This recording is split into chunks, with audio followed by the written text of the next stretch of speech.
day everyone, ito ulit ang inyong pambansang paint tutor, Rayca Marquez, and welcome po sa ating munting channel, Tulay sa Tag. Today po, mag-share po ako sa inyo ng video again about po sa paint according to their substrate.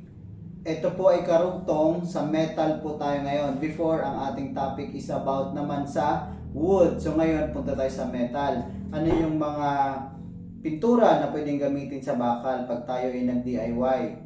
Paano natin i-apply ang bawat pintura na yon sa ating project na bakal. Okay, now, bago po ako mag-start, gusto ko muna magpasalamat po sa lahat na tumatangkilik, sa lahat po ng nagsusubscribe, sa lahat po ng nagpupush sa atin na ituloy lang ang ating mga ginagawa because nakakatulong po sa kanila. Maraming salamat po sa inyo, sa inyong lahat. Now, kung bago po kayo sa ating channel, please like, share, and subscribe po. Ano po ang mga pintura na pwedeng gamitin sa bakal?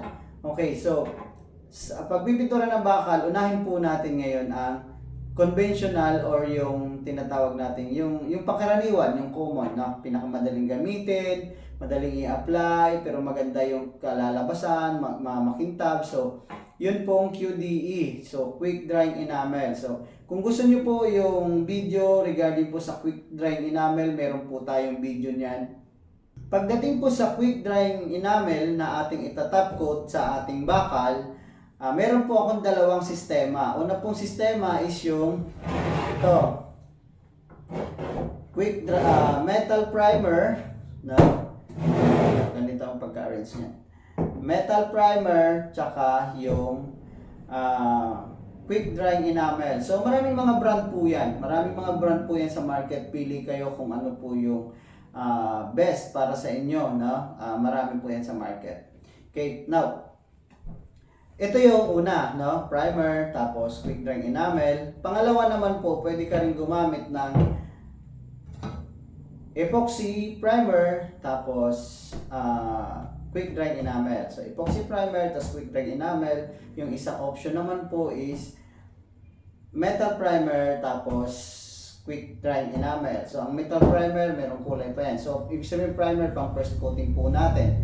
So may kulay po yan, red oxide, gray, black, white, may mga ganong kulay po yan. And so ganon din po dito sa epoxy primer. Okay, so anong difference nung dalawa? Itong primer na metal primer, direkta na po to ng parang QDE lang, haluan lang ng thinner, paint thinner po ang halo dito. Konting kailangan lang i-shake well, no? Kailangan pong haluin ng mabuti. Tapos pag nahalo na mabuti, pwede na pong mag-apply. Kung medyo malapot, lagyan lang po ng thinner. Yung paint thinner po ang ilalagay, wag po lacquer thinner. So ganun lang siya kadali. Ito naman, ang epoxy primer naman, meron din po tayong video na ito regarding po sa epoxy paints. Now, so ang epoxy primer naman, meron po siyang catalyst at meron siyang base. Ito po ay 3/4 lang po ito dahil itong 1/4 na to ilalagay po yan dyan sa ihahalo po yan dyan, ihaluin ng mabuti. Tapos mag-wait ka ng 15 minutes as 15 minutes induction period bago mo siya i-apply sa bakal. Ang gagamitin po dito na thinner ay dito ay epoxy thinner or epoxy reducer. Okay? So, tingnan niyo po yung pagkakaiba. Ito ay pangkaraniwan, ordinary. Ang gamit po niya ay paint thinner. Ito naman po ay industrial paint. Ang gamit naman po niya ay epoxy thinner. So, ito pwedeng tapkutan ng QDE. Ito naman ay tapkot din ay QDE. So, yung dalawang yan, option mo po yan. No? Lalo sa bakal, best po ito sa bakal dahil industrial grade po ito. Samantala ito naman, maganda rin sa bakal, madaling gamitin, medyo economical. Mahalaga po ang primer dahil ito po ay nagko-condition po sa bakal. Okay, now so meron na tayong pintura, no? Mamimili ka na nga sa option mo kung sa aling primer ang gagamitin mo, epoxy primer or metal primer. Now, punta po tayo sa bakal. Okay, paano ba i-prepare yung bakal? Okay, so meron tayong bakal dito. Ganito yan. Okay, so tingnan nyo po itong bakal na to. Mapansin nyo po, ito ay kalawang, no? Pangkaraniwang kalawang yan po. Yun po ang itsura niyan. Ito naman po ay naiba, no? Umitim siya o nag-grayish black siya. Pero may mga puti-puti, okay? So, sa bakal kasi, pag ganito po yung itsura ng bakal nyo, huwag nyo pong pinturahan direkta. Kasi pag pininturahan mo po yan, nandyan pa po yung kalawang.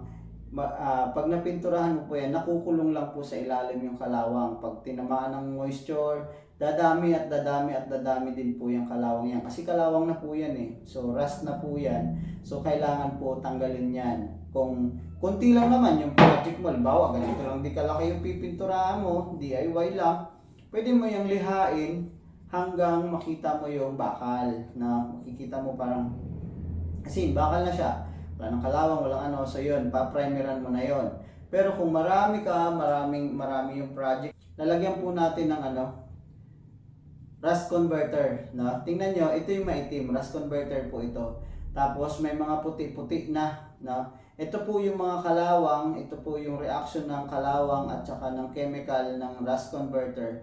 So nagkaroon po siya ng residue. Yung mga kalawang na nandito, yung mga useful kalawang na pwede niyang dinikit niya, yung po yung nagkukulay itim. So kumakapal, yung mga kumakapal, yan po siya. So yung rust na convert into metal.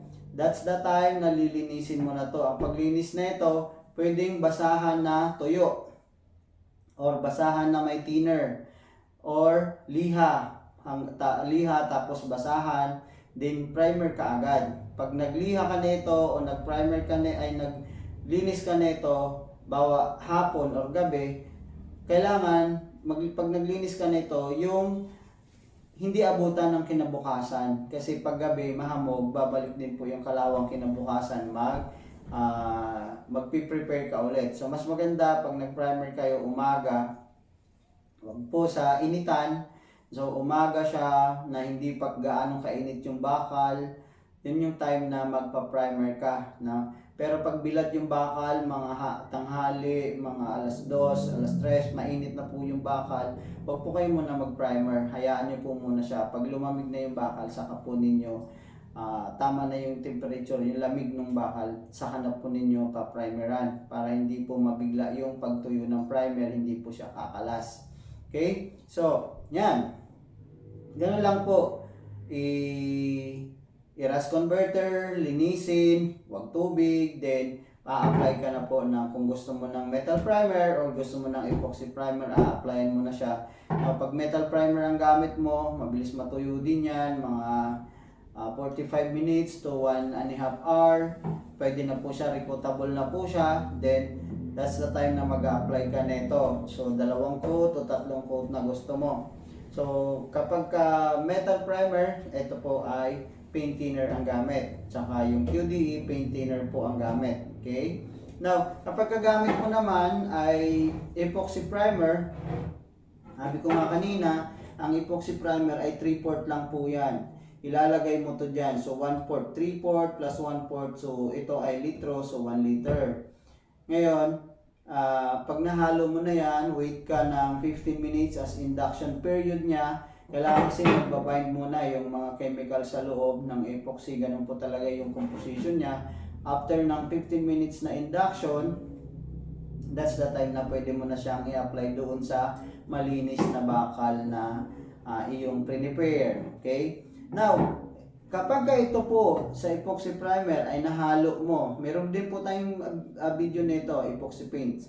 So, kapag ito ay nahalo mo na, kailangan po maubos mo yan in a day. Kasi pag hindi mo naubos yan, inabot ng kinabukasan, susunod na araw, titigas na po yun. So, ibig sabihin, pag gumamit ka po ng epoxy primer, kung gaano karami lang yung kailangan mo, yun lang po ang haluin mo. So, ang mixing ratio niyan is 3:1. Diba? Sabi ko kanina, ito ay 3/4. So, 3 parts po yun. 1, 2, 3. Yung 1/4 po niyan is yung catalyst. Kaya po 3:1 yan. Okay? Now, pinaka-simple technique po na pinapagawa ko po doon sa mga kaibigan natin na mga nagdi-DIY. Kung ang kailangan nila sa 1 litro ay kalahati. So, bago mo to haluin, kalahatiin mo muna yung laman na 3/4 na ito. Kalahatiin mo muna din. Kalahati din po itong catalyst. So, yun po yung saktong para maitago mo yung sobra, no? Minsan nakakalungkot, meron tayong mga naging customer na bumibili sila ng epoxy primer, ang binibili na lang nila is yung catalyst na lang. Bakit? Nagkulang. At saka meron naman iba, kung pwede, bibili sila nitong base, wag na po yung catalyst. Sa epoxy po, hindi po hiwalayan, magkasama po talaga yan, kaya hindi po sila nabibigyan, magkasama po talaga yan, okay? Unlike po dun sa mga ibang paint like urethane paint, nakahiwalay yung catalyst. So, ibig sabihin, bibili kang catalyst para mabuo yung pintura mo. Pagdating po sa epoxy, magkasama po talaga yung presyo niyan. Dikit po yan. Kasi sinama yan. Kasi hindi naman po pwede na maipipintura to na walang catalyst. Kaya po ganyan po yan. Kapag epoxy primer naman, pag nag-apply ka dito, dapat malinis dito. Walang grasa, walang oil, walang kalawang. Apply mo to. Then, mas maganda po, tip po kapag nagpintura po kayo nito, halimbawa yung kulay ng primer mo is gray, wag po gray ang ang top coat, ganito, wag po gray, no? Kasi para nakikita mo kung alin yung hindi mo napasadahan ng pintura or brush or spray. So makikita mo kung alin yung hindi mo napasadahan. Okay? So, yun na yun, pwede kang maglagay nito ulit, 'di ba? Ito, then i-top coat mo ng quick dry enamel, mamimili ka na ng kulay. So, yun na yung i-second and third coat mo, then goods ka na. Kung gusto mo pang dagdagan ng isang coat, okay lang yun. Walang problema po yun. No? Ang kagandahan po pag quick dry enamel, ang ating ginagamit is una, mura. Tama po sa kumbaga, pang DIY, mura yung presyo niya, tapos madaling gamitin, easy to use po itong mga to. Pang DIY talaga. Okay. Disadvantage naman po niya is matapang yung amoy, ma-odor siya, na matagal mawala. Siyempre, kung imagine niyo yung amoy gas, yun po yun. Amoy kerosene, yun po yung amoy niya. Okay. Now, kapag ang isa pang disadvantage po nito is hindi siya kasing quick dry matuyo nung mga halimbawa lacquer, halimbawa urethane or epoxy. Mas matagal po siyang matuyo. Pinangalanan lang po na quick dry enamel yan dahil ito yung mga unang pintura na na-invento ng mga dikulay kumbaga nung panahon, ito yung advanced technology naman. So, noong panahon, ang pintura na ganito, natutuyo yan 12 hours, 24 hours, 72 hours, no? Yung ibang pintura, linggo pa nga. So, nung magka-invento ng QDE na natutuyo in 2 to 3 hours, yun na po yung quick drying enamel. Kaya pinangalanan po itong quick drying enamel, no? Meron mga gumagamit fast dry enamel. So, pares na po yan, mga quick drying enamel. Ang medium po niya ng sangkap niyan is oil, no? Yung pinaka ingredients niya, kaya ang mangyayari makintab siya. Okay? So makintab siya, pwede rin po siya sa initan. Okay? Lagay lang ng thinner, pwede mo na pintura. Okay? Ganun po kasimple po ang quick drying enamel. Okay? Kung may mga katanungan po kayo, just comment below lang po at sikapin po natin masagot ang inyong mga katanungan. Sana po may natutunan kayo dito sa short video na to. Maraming salamat. Ito po ulit ang inyong pagbatsang paint tutor, Rica Marquez. Good day.